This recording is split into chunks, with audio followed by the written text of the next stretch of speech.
హీరోల దారిలోనే హీరోయిన్స్ వెళ్తున్నారు.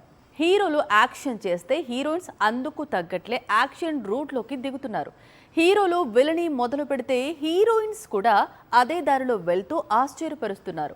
ఇటీవల కాలంలో లేడీ విలన్ రోల్స్కు గ్రీన్ సిగ్నల్ ఇస్తున్న కథానాయకుల సంఖ్య అంతకంతకు పెరుగుతోంది.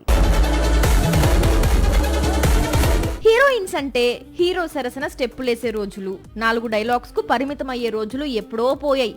మారుతున్న ప్రేక్షకుల అభిరుచి మేరకు హీరోయిన్ క్యారెక్టర్ ను రీడిఫైన్ చేస్తున్నారు కథానాయకులు. అందుకే grey shade, negative character, villain role పేరు ఏదైనా వెంటనే డేట్స్ చేస్తున్నారు. Pan India star heroine Rashmika Allu Arjun నటిస్తున్న కొత్త చిత్రంలో కీలక పాత్రలో నటిస్తోంది. అయితే ఇది రెగ్యులర్ హీరోయిన్ రోల్ కాదు, నెగిటివ్ షేడ్ ఉన్న పాత్ర అని ప్రచారం సాగుతోంది. మరోవైపు నాగార్జున నటిస్తున్న 100 చిత్రంలో టబు కూడా ప్రతినాయక ఛాయలున్న పాత్ర చేస్తోంది అనే టాక్ మొదలైంది. పూరి డైరెక్ట్ చేస్తున్న న్యూ మూవీ స్లమ్ డాగ్ లోను టబు ఇదే తరహా పాత్రలో కనిపించనుందట. ఒకప్పుడు తనదైన నటన, అందంతో స్టార్ హీరోయిన్ గా ఎదిగిన ప్రియమణి ఇప్పుడు బాలీవుడ్ లో తెరకెక్కుతున్న అతిపెద్ద ప్రాజెక్ట్ గోల్ మాల్ 5 లో లేడీ విలన్ రోల్ చేసేందుకు గ్రీన్ సిగ్నల్ ఇవ్వడం హాట్ టాపిక్ గా మారింది.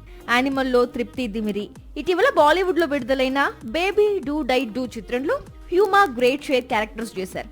నటనలో కొత్తదనం చూపించేందుకు, సరికొత్త ఇమేజ్ ను అందిపుచ్చుకునేందుకు లేడీ విలన్ రోల్స్ కు హీరోయిన్స్ గ్రీన్ సిగ్నల్ ఇస్తున్నారు. సాక్షి టీవీ ప్రసారాలను నిలిపివేయటం చట్టరీత్యా నేరం. సాక్షి టీవీ ప్రసారాల కోసం మీ స్థానిక కేబుల్ ఆపరేటర్ను వెంటనే సంప్రదించండి. DTH లో, ఇంటర్నెట్ లో కూడా సాక్షి టీవీ ప్రసారాలను వీక్షించవచ్చు.